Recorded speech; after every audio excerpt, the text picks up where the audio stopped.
एक उपाय हो सकता है। यदि शंखिनी आपको भी जलराशि के नीचे रहने का वरदान देती, परंतु वो ऐसे किसी को वरदान नहीं देंगी। उसके बदले में वो कुछ मांग लेंगी। और वो क्या मांग करेंगी, वो एकमात्र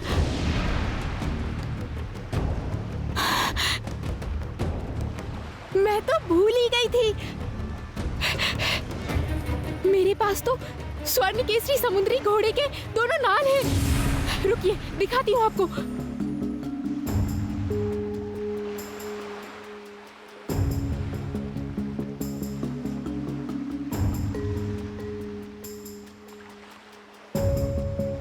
इतने बड़े नाल किस काम के लिए हैं ये नाल 3 बार इच्छा पूरी कर सकता है, सागर दैत्य ने कहा था।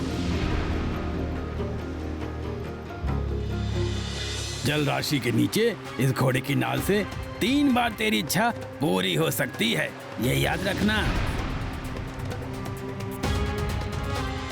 दाहिने पैर की नाल बाएं हाथ में और बाएं पैर की नाल दाहिने हाथ में लेकर तुझे अपने मन की इच्छा बतानी पड़ेगी। यदि इसका विपरीत हुआ तो फिर तू नहीं बचेगी। हाँ,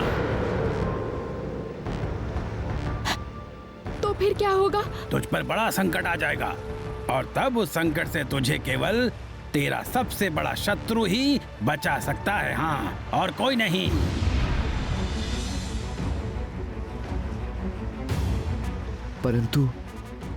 परंतु तुम्हारी सबसे बड़ी शत्रु तो रानी मणिमल्लिका है। वो इस जलराशि के नीचे सागर रानी के देश में कैसे आएगी? रानी मणिमल्लिका यहाँ नहीं आ पाएंगी। इसलिए इस नाल को लेके यदि मुझसे कोई भूल हो जाए तो फिर मुझे कोई नहीं बचा पाएगा। मेरी मृत्यु अवश्य हो जाए। नहीं पारुल, हम कोई भूल नहीं करेंगे और तुम पे कोई विपदा नहीं आएगी। बड़ा सा वृक्ष प्रकट हो। अब ये रत्नों की पेटी का तेरा उत्तरदायित्व है, ध्यान रखना। जैसी आज्ञा महारानी मणिमल्लिका। परंतु इसे अगर कोई चोरी कर लेता है तो आप मुझ पर दोष नहीं दे सकती। इस रत्न पेटिका की सूचना किसी को भी नहीं चलेगी। किसी के लिए भी पता लगाना असंभव है। परंतु यदि तू विश्वासघात करता है और इस पेटिका की सूचना किसी और को देता है तो तेरे भाग में बहुत सा दुख लिखा हुआ होगा। आप निश्चिंत रहिए महारानी, इसके बारे में मैं किसी को भी कोई सूचना नहीं दूंगा। ठीक है, अति उत्तम।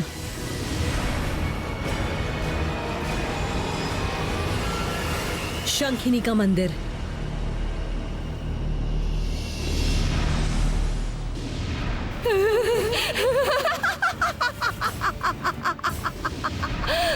मैं वापस आ गई हूँ शंखिनी। मुझे प्रबल द्वीप भेजने का प्रबंध करो। ये कौन सी बड़ी बात है? शंखिनी के लिए तो बहुत ही साधारण सा कार्य है। इसी क्षण तू पहुंच जाएगी प्रबल द्वीप में। तू जा।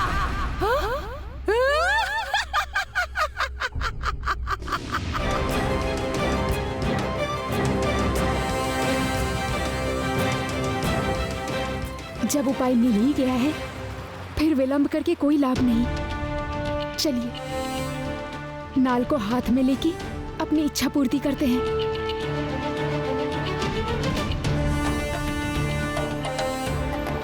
सेनापति जी, फिर भी एक समस्या तो रही जाती है। कैसी समस्या? ये नाल केवल जलराशि के नीचे प्रभावित होता है। इस कारण हमें जलराशि के नीचे जाके ही अपनी इच्छा के बारे में बोलना होगा। लेकिन आप कैसे चलेंगे वहां? ये कोई समस्या नहीं है पारुल। मैं एक योद्धा हूँ। जल राशि के नीचे श्वास रोककर मैं ऐसे कुछ पल रह सकता हूँ। चिंता मत करो, चलो।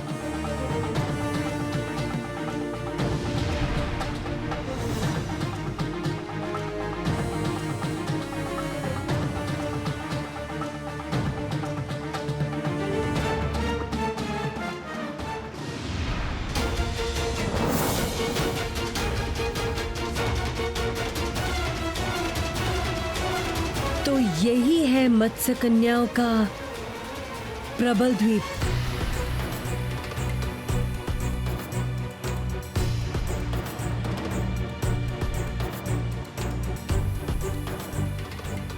चलो पारुल, जब उपाय मिल ही गया है तब व्यर्थ में समय नष्ट नहीं करना चाहिए।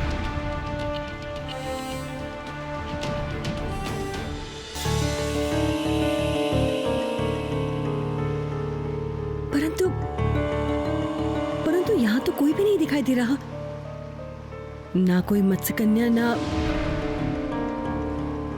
ये दाहिने पैर का और ये बाएं पैर का, दाहिने पैर का बाएं हाथ में और बाएं पैर का दाएं हाथ में। बस सब ठीक है। चलिए सेनापति जी, अब दोनों मिलके पानी में जाते हैं। पर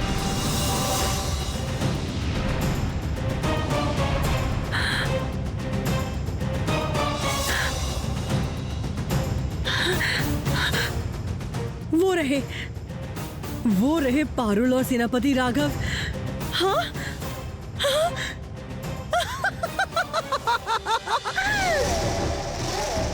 अब तू कहाँ जाएगी पारुल? कहाँ जाएगी तू? हर बार मेरी आंखों में धूल झोंककर मुझे मूर्ख बनाकर निकल जाते हो तुम दोनों, लेकिन नहीं, इस बार नहीं बच पाओगे तुम दोनों।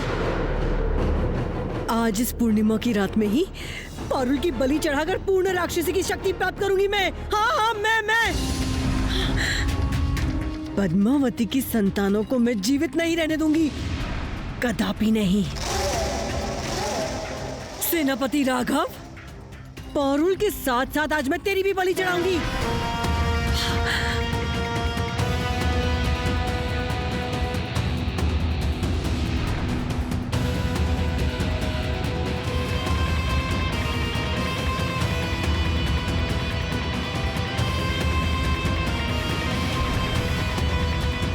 इस एक ही फंदे में तुम दोनों को पकड़ूंगी मैं। भाग के जाओगे कहां?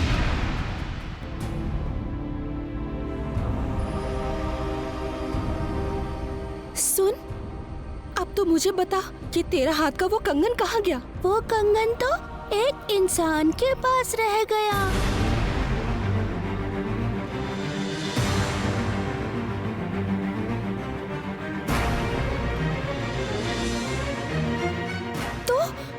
तो इंसानों के पास जाती है? हाँ, क्यों? इंसानों से बातें करना मुझे बहुत अच्छा लगता है।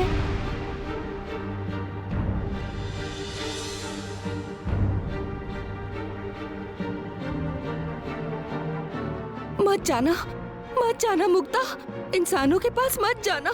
इंसान जैसा लोभी, भयानक और निष्ठुर प्राणी और कोई नहीं है। तू इस जल के देश में ही सुरक्षित है। इंसानों के पास कदापि मत जाना, समझी? कदापि मत जाना। परंतु माँ, यदि वो कंगन मुझे वापस लेना है तो फिर तो एक बार मुझे इंसानों के पास जाना ही होगा, नहीं तो कंगन मुझे कदापि वापस नहीं मिलेगा। सत्य है ये। वो कंगन तो मुक्ता के लिए शंखिनी का दिया हुआ एक रक्षा कवच है। वो कंगन तो इसके हाथ से खुलना ही नहीं चाहिए था। नहीं, कहीं नहीं जाएगी तू, कहीं भी नहीं। प्रयोजन आने पर मैं फिर से शंखिनी के पास जाकर तेरे लिए प्रार्थना करूंगी। परंतु तुझे इंसानों के पास जाने की आवश्यकता नहीं है। मुक्ता, चल, हम दोनों इस उद्यान की सैर करते हैं। चल।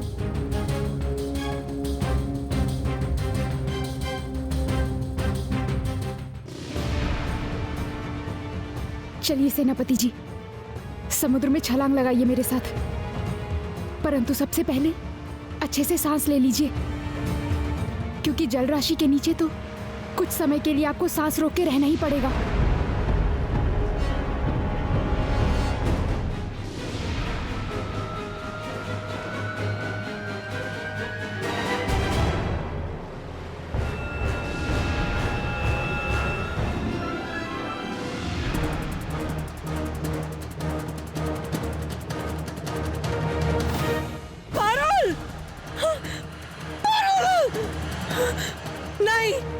नहीं, ये हो नहीं सकता, ये कदापि नहीं हो सकता, कदापि नहीं। बार बार मेरी आंखों में धूल झोंककर पारुल ऐसे बचकर नहीं जा सकती है। क्या करूं मैं, क्या करूं?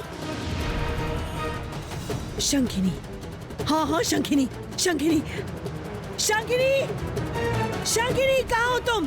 कहाँ हो तुम? इसी क्षण मेरे सामने आ जाओ। शंखिनी, शंखिनी, शंखिनी।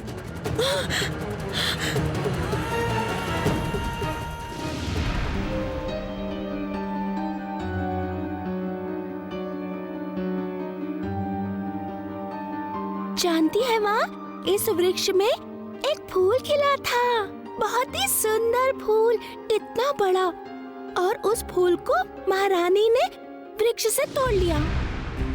जानती हूँ, और बड़ी बहन ने उस फूल को कहाँ रखा है ये भी जानती हूँ। मैं भी जानती हूँ, महारानी के पास वो फूल है, परंतु और कोई नहीं जानता। चुप हो जा मुक्ता, चुप हो जा। ये सब बातें नहीं करते हैं बेटा। और सुन, तू ये बात जानती है, ये कदापि किसी को मत बताना, कदापि मत बताना।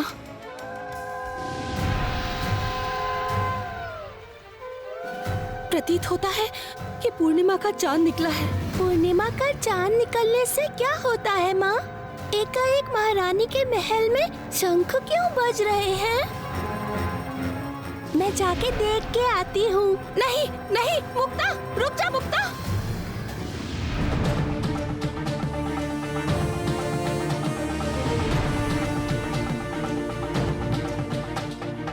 सेनापति जी, थोड़ी देर और आप अपनी सांस रोक के रखिए। मैं अभी आपके लिए सांस लेने का प्रबंध करती हूँ।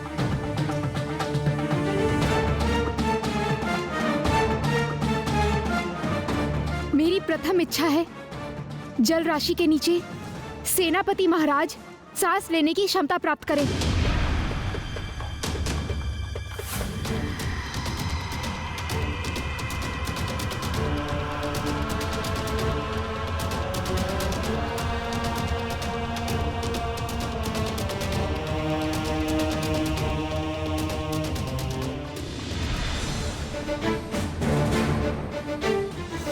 मैं सचमुच जल राशि के नीचे सांस ले पा रहा हूँ पारुल, मुझे कोई समस्या नहीं हो रही। ये देखो।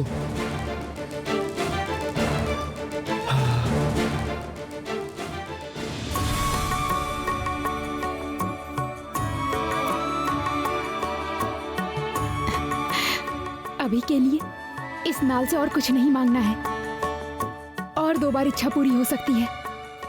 जरूरत पड़ने पर हम फिर सहायता मांगेंगे।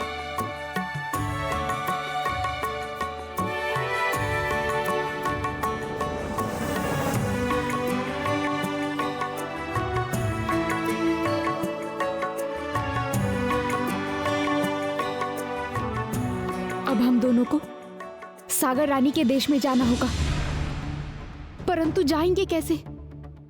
हमें तो पथ का पता ही नहीं है। इस जल राशि के नीचे कौन हमें रास्ता दिखाएगा पारुल? अवश्य कोई ना कोई हमें मिल जाएगा जो सागर रानी का देश पहचानता हो। चलिए सेनापति जी, आसपास थोड़ा देख लेते हैं। चलो।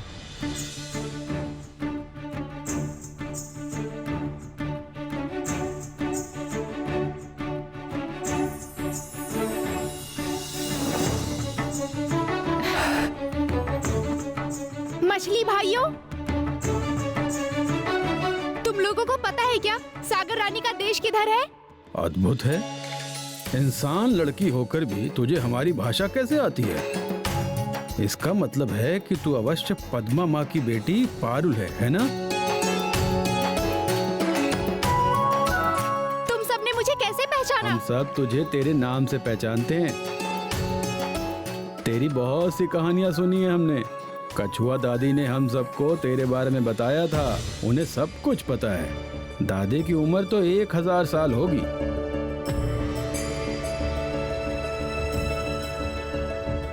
तो फिर तुम सब हमें कछुआ दादी के पास ले चलो।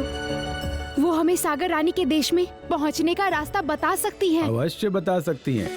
चलो हमारे साथ, चलो चलो कछुआ दादी के पास चलो। चलिए सेनापति जी, इनके साथ चलते हैं।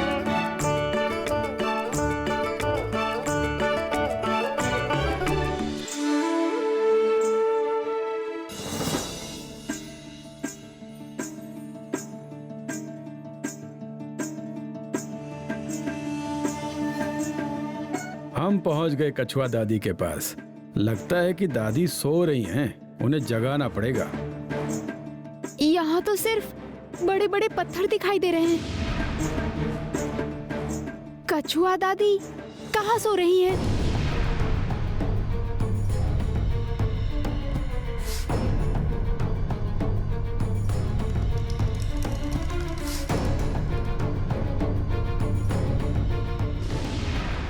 मुक्ता, मुक्ता सुन मेरी बात, उस ओर मत जा मुक्ता।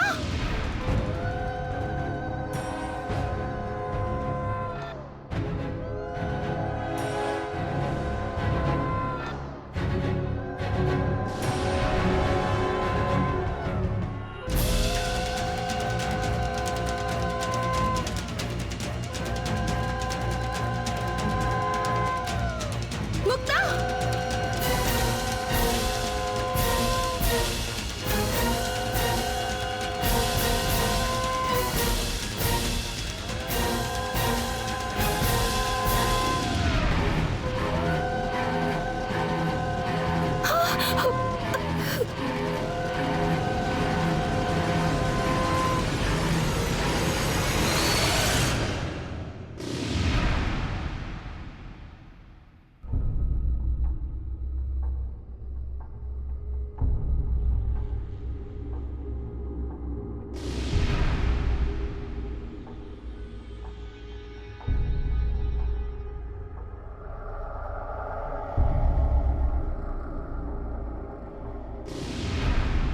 जय सागर रानी उर्मिमाला जय। जय। जय सागर रानी उर्मिमाला जय। जय। जय सागर रानी जय। जय। जय सागर रानी उर्मिमाला जय। जय। जय सागर रानी उर्मिमाला जय। जय। जय सागर रानी उर्मिमाला जय। जय।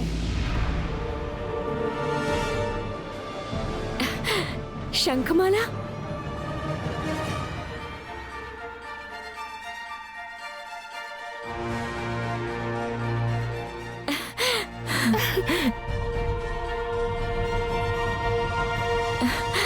बहन, कब आई तू? मेरा सौभाग्य है। आज सच में मेरे लिए बहुत आनंद का दिन है। कितने दिनों बाद तुझे देख रही हूँ। आजा बहन।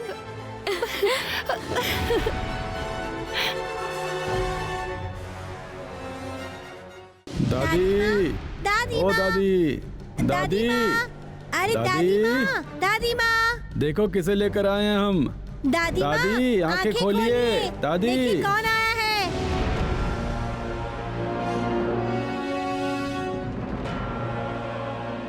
ऐसे समय पे कौन आया है रे? आजकल तो वैसे भी दिखाई नहीं दे रहा है, और वो भी रात के समय में। तो सामने तो आ, देखूं जरा कौन आया है। अच्छा, तो ये पत्थर का खंड नहीं है, ये विशालकाय कछुए का कवच है। जा, तुझे बुला रही है कछुआ दादी।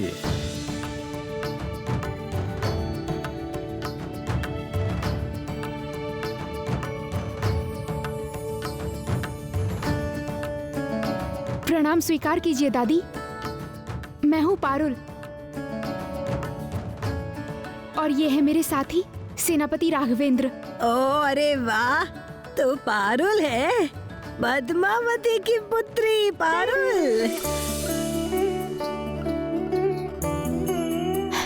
हाँ दादी माँ, मैं हूँ पारुल।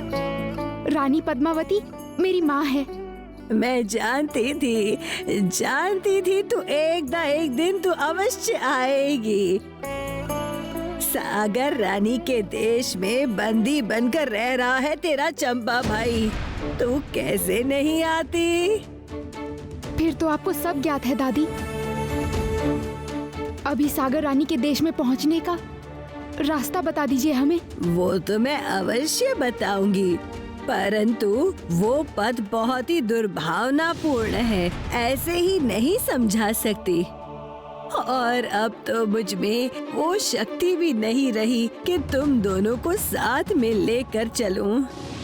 शंखिनी, शंखिनी, शंखिनी, कहाँ हो तुम? कहाँ हो तुम? सामने आओ, इसी पल मेरे सामने आओ। देखो शंखिनी, देखो मेरे पास ढेर सारे बहुमूल्य गहने हैं। मेरे पास सारे दुर्लभ गहने हैं शंखिनी। शंखिनी, बोर के ओस को सूर्य किरण में बंदी करके मैंने बनाया है सूर्य ओस के हीरे का कंगन। ये देखो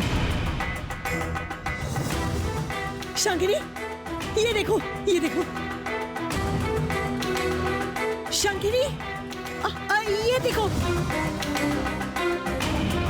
काले आकाश के नील विद्युत लता को मैंने बंदी बनाकर रखा है मेरे विद्युत मणि कमरबंद में।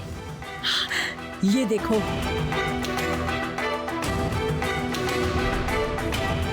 ये देखो शंखिनी, देखो शंखिनी, शंखिनी कहाँ हो तुम?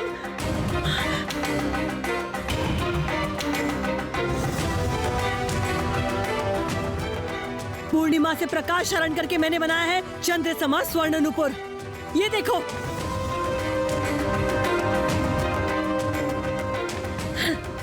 ये देखो शंखिनी, ये देखो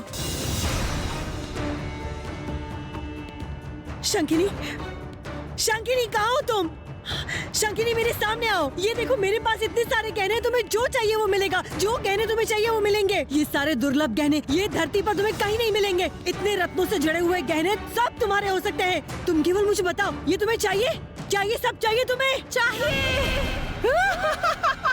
अवश्य चाहिए, चाहिए, चाहिए, चाहिए। गहने चाहिए तो फिर इसी पल मुझे समुद्र के नीचे जाने का पथ बता दो। पारुला राघव समुद्र में छलांग मार चुके हैं, परंतु मैं तो जल के नीचे नहीं जा पाई क्योंकि मुझे जल के नीचे जीवित रहने का उपाय नहीं पता। तुम मुझे जल के नीचे सांस लेने का उपाय बता दो। उपाय बताओ मुझे। बड़ी ही अधिक आकांक्षा है तेरी। ठीक है, तुझे जो चाहिए मैं दे दूंगी, परंतु इसके लिए तुझे मूल्य भी अधिक देना पड़ेगा। बता, तू सहमत है? तो फिर हम वहाँ पहुँचेंगे कैसे दादी माँ? क्या उपाय है? उपाय होगा, तुम दोनों एक कार्य करो। वहाँ पर जो भूरे रंग के पत्थर का खंड सब दिखाई दे रहा है, उसके पास जाओ। देखो, उसके बीच में एक बड़ा सा सीप अटका हुआ है। उस सीप के भीतर भरा हुआ है रंग का एक हरा जल। उस जल से भरे हुए सीप को दोनों मिलकर मेरे समीप लेकर आ जाओ। लेकिन सावधान, ध्यान रखना कि एक बूंद हरा जल भी सीप के नीचे गिरना नहीं चाहिए। ठीक है दादी माँ, अभी जाते हैं हम। सेनापति महाराज चलिए।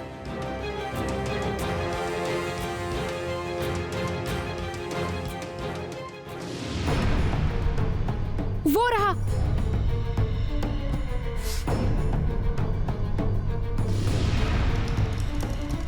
इस सीप को उठा के ले जाना पड़ेगा दादी के पास, परंतु ये हरा जल छलक के गिरना नहीं चाहिए।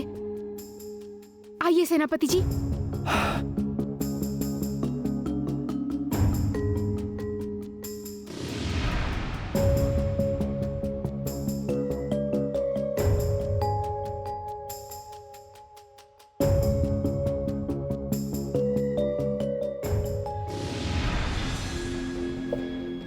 सावधान, सावधान, एक बूंद भी नीचे नहीं गिरनी चाहिए।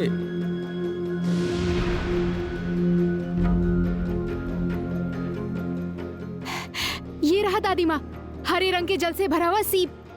अब बताइए क्या करना होगा?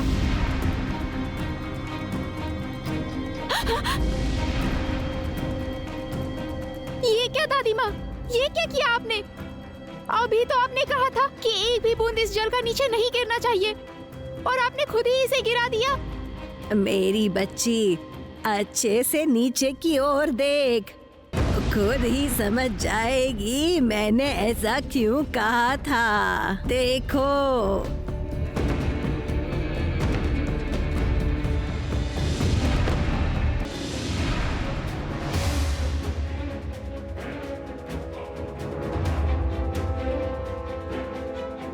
कितने आश्चर्य की बात है, सीप का जल समुद्र के जल से मिल ही नहीं रहा है।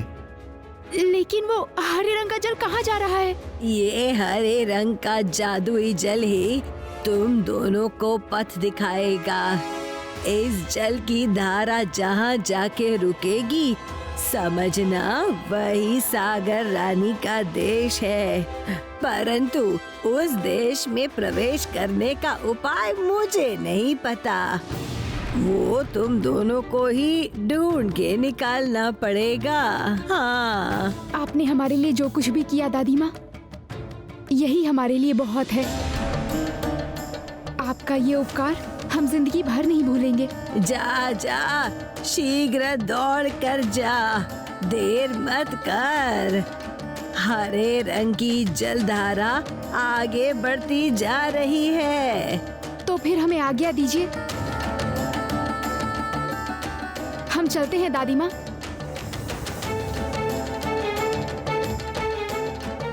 सावधानी से जाना बच्चों। इस जल के नीचे की दुनिया के लोग बड़े ही विचित्र हैं। यहाँ हर कदम पर संकट मंडरा रहा है। बहुत ही सावधानी से आगे बढ़ना। चलो, तुम दोनों के साथ हम थोड़ी दूर तक चलते हैं। चलिए।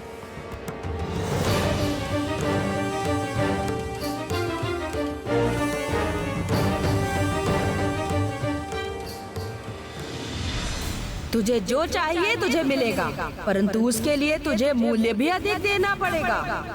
बोल, तू सहमत है? हाँ, सहमत हूँ। क्या चाहिए तुम्हें, बोलो। तुम्हें जो चाहिए मैं सब देने के लिए तैयार हूँ। मेरे सारे बहुमूल्य गहने मैं तुम्हें दे सकती हूँ। तुम केवल मुझे जल के नीचे सांस लेने का कौशल बता दो। क्या उपाय है वो बताओ। पारुल और राघव समुद्र में छलांग लगा चुके हैं, अब तो वो दूर पहुँच गए होंगे। बता दो मुझे। ये रत्न, ये गहने कुछ भी नहीं चाहिए मुझे। कुछ भी नहीं चाहिए तुम्हें? तुम मुझे ऐसे ही जल के नीचे श्वास लेने का कौशल बता दोगी? नहीं, तूने जिस मंत्र की शक्ति से इन सारे असामान्य, अतुल्य रत्नों से जड़े हुए गहनों की रचना की है, मुझे वो मंत्र चाहिए। असंभव, ये असंभव है शंखिनी। ये सब राक्षसों की व्यक्तिगत माया विद्या है। वो सब मंत्र मुझे मिले हैं क्योंकि मेरा जन्म राक्षस कुल में हुआ है। वही माया विद्या सीखनी है मुझे। राक्षसों की सारी माया विद्या मुझे सीखनी होगी, तभी मैं तुझे बताऊंगी जलराशि के नीचे श्वास लेने का कौशल। शंखिनी, मूर्खों के स्वर्ग में रह रही हो तुम। राक्षसों की माया विद्या राक्षसों को छोड़कर और किसी को जानने का अधिकार नहीं। ठीक है, मत बता तू मुझे, पर जहाँ पर तू खड़ी है वहीं पर सर पटक कर मर जा या लौट जा अपने देश। वैसे सागर रानी के देश में प्रवेश करने का अधिकार किसी राक्षसी को नहीं है। मैं जा रही हूँ।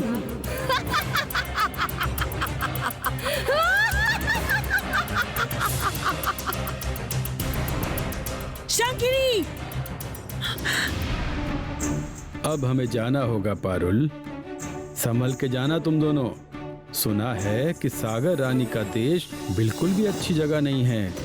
वहाँ पे हर कोई जादूगर है। मत्स्य कन्याओं को माया विद्या ज्ञात है, सावधान रहना। वो सब दिखने में सुंदर हैं, पर अंदर से हैं वो क्रूर। बहुत ही निष्ठुर हैं वो सब। चिंता मत करो तुम सबकी और कछुआ दादी की कही हुई सारी बातें याद रहेंगी हमें, और हम सावधान भी रहेंगे। अलविदा। चलते हैं।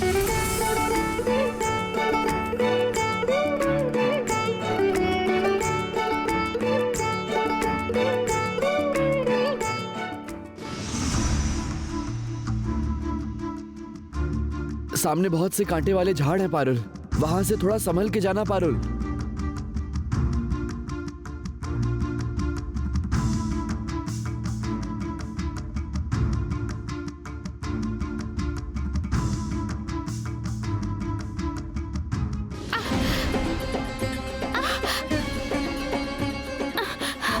क्या हुआ पारुल, क्या हुआ?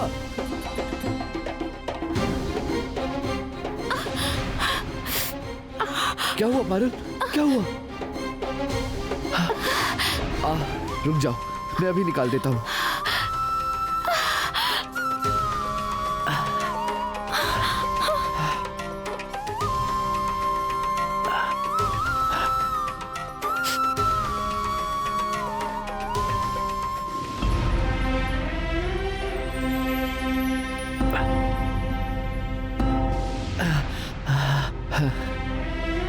अब चिंता की कोई बात नहीं है, ये तो एक छोटा सा।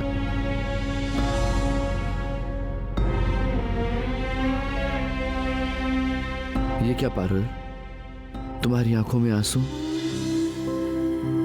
कितनी साहसी हो तुम, अकेले ही कितनी सारी लड़ाइयां लड़ी हैं तुमने। स्वर्ण केसरी समुद्री घोड़े से नीलकंठ मोती उद्धार किया है तुमने। परंतु आज एक छोटे से कांटे के कारण तुम्हारी आंखों में आंसू आ गए।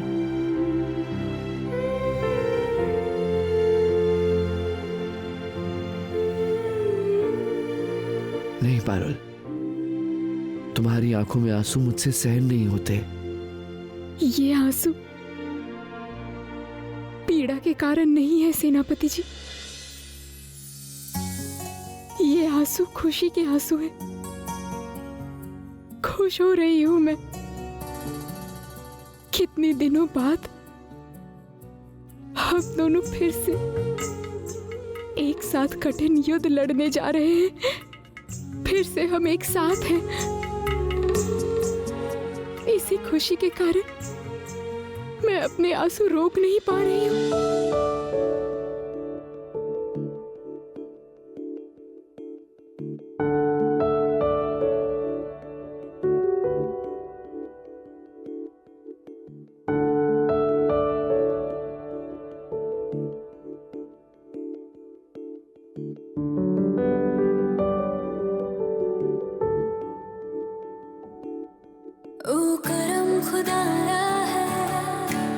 इतना प्रेम करती हो तुम मुझसे, इतना प्रेम करती हो।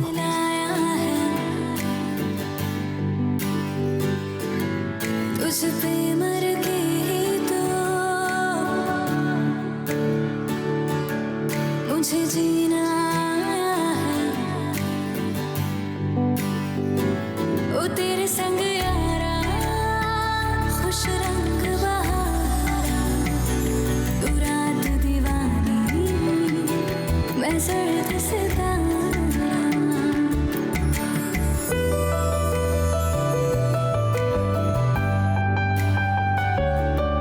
कहीं किसी भी गली में जाऊं मैं, तेरी खुशबू से टकराऊं मैं। हर रात जो आता है मुझे वो ख्वाब तू, तेरा मेरा मिलना दस्तूर है। तेरे होने से मुझ में नूर है। मैं हूँ सुना सा एक आसमां महताब तू। ओ करम खुदाया है तुझ मैंने जो पाया है। तुझ पे मर के ही तो मुझे जीना है। ओ तेरे संग यारा खुश रंग बहारा, मैं तेरा हो जाऊं जो तू कर दे इशारा।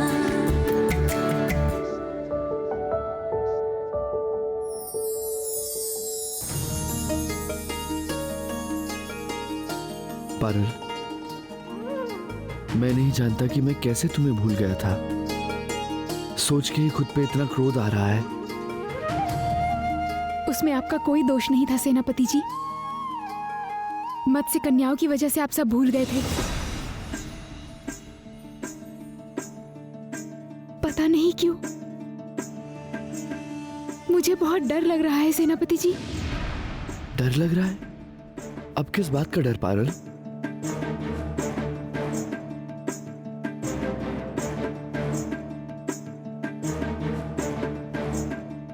पता नहीं, ऐसा लग रहा है फिर से कुछ घटना घटने वाली है। हम फिर से अलग तो नहीं हो जाएंगे? ऐसा लग रहा है कोई भयानक आपदा आने वाली है हमारे जीवन में। यदि मुझे कुछ हो जाए सेनापति जी तो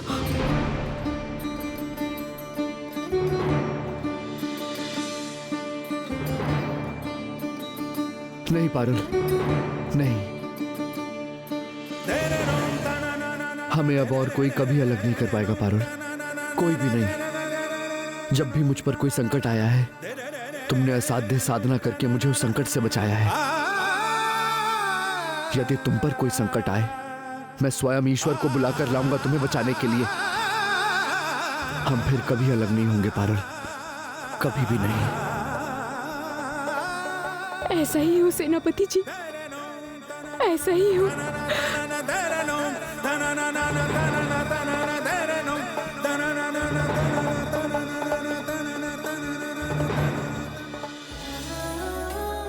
देखा तुम सबने, मेरी माँ आई है। इतना खुश होने की जरूरत नहीं मुक्ता। तुम्हारी माँ बस कुछ दिनों के लिए यहाँ आई है, कुछ दिनों बाद वापस लौट जाएंगी और तब तुम्हें हमारे साथ ही रहना पड़ेगा, स्मरण रखना। माँ, आप फिर से मुझे छोड़कर चली जाएंगी? नहीं मेरी बच्ची, मैं तुझे छोड़कर कहीं नहीं जाऊंगी। ये सब तुझे चिढ़ा रहे हैं। तुम अभी बाहर जाओ और जाकर खेलो, ठीक है? देखा तुमने, मेरी माँ यही रहेगी, वो यही रहेगी, कहीं नहीं जाएगी। यही रहेगी मेरी माँ, यही रहेगी मेरी माँ, यही रहेगी। ये बात मैं सबको बताकर आती हूँ कि मेरी माँ यही रहेगी, यही रहेगी मेरी माँ, यही रहेगी। टोटिनी, सागरिका, मीनाक्षी, तुम सब उत्सव का प्रबंध करो। आज मुझे नवजीवन मिला है और बड़े दिनों बाद मेरी बहन शंखमाला आई है सागर राज्य में। बहुत बड़ा उत्सव होगा। हाँ महारानी, हम सब इसी क्षण प्रबंध करते हैं। दीपक और फूलों से इसी क्षण इस द्वीप को सजा देते हैं। आओ सब, चलो।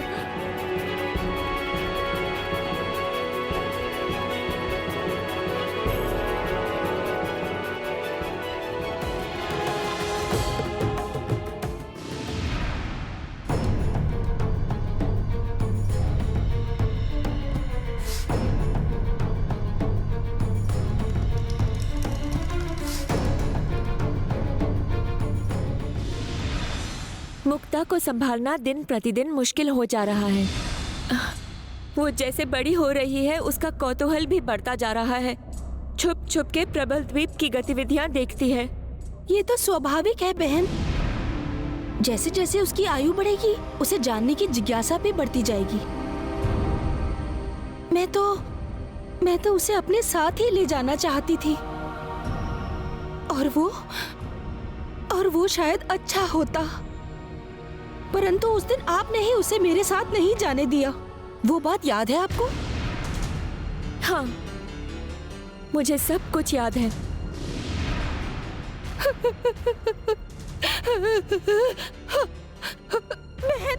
बहन, मुक्ता को छोड़ के मैं किसी भी हाल में नहीं रह सकती। मैं आपके पैर पड़ती हूँ बहन, उसे मेरे साथ जाने दीजिए बहन। नहीं,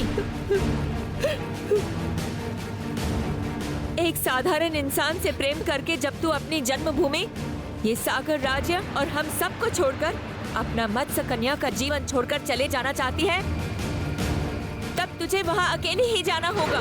यहाँ का कुछ भी तू अपने साथ नहीं ले जा सकती है। ये अंतिम निर्णय है।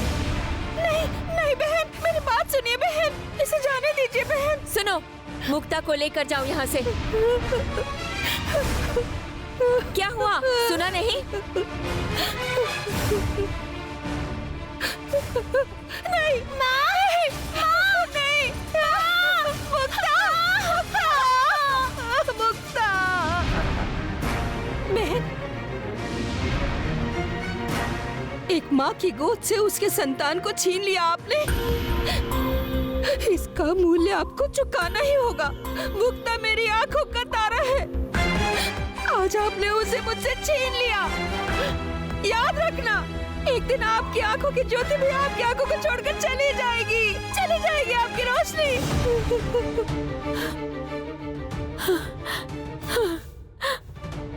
तेरा श्राप फल गया बहन। पूरी तरह फल गया। आज मैंने यथार्थ में अपने आंखों की ज्योति को खो दिया है। उस दिन मैंने जो भूल की थी उसका मूल्य मुझे जीवन भर चुकाना पड़ेगा। नहीं बहन, मैंने कभी आपका बुरा नहीं चाहा। उस दिन मैंने क्रोधवश सब कुछ बोल दिया था, परंतु इसके कारण आपको इतना अधिक कष्ट पहुंचेगा, आपको इतना अधिक कष्ट भोगना पड़ेगा, आपको इतना बड़ा दंड मिलेगा, ये मैंने कभी कल्पना में भी नहीं सोचा था। विश्वास करिए मुझ पर बहन।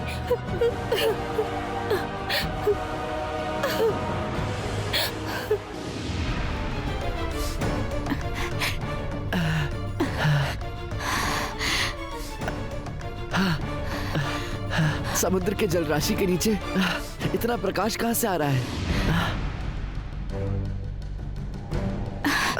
ऐसा लग रहा है आकाश से सूरज यहाँ जल राशि के नीचे प्रकाश बिखेर रहा है।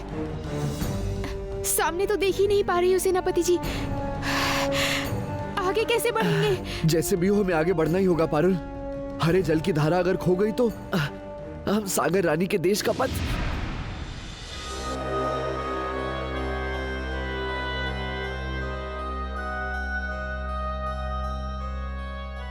पारुल,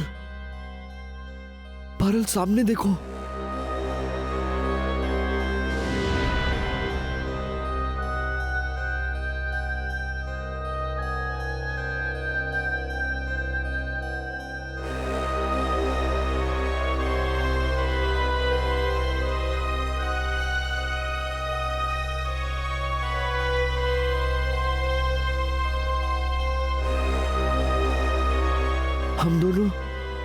हम दोनों सागर रानी के राज्य के समीप पहुंच गए हैं। वो देखो, सागर की सीमा में जाके हरे जल की धारा भी रुक गई है। हाँ सेनापति जी, यही है सागर रानी का राज्य, और इस राज्य के उद्यान में कहीं खिला हुआ है मेरा चंपा भाई।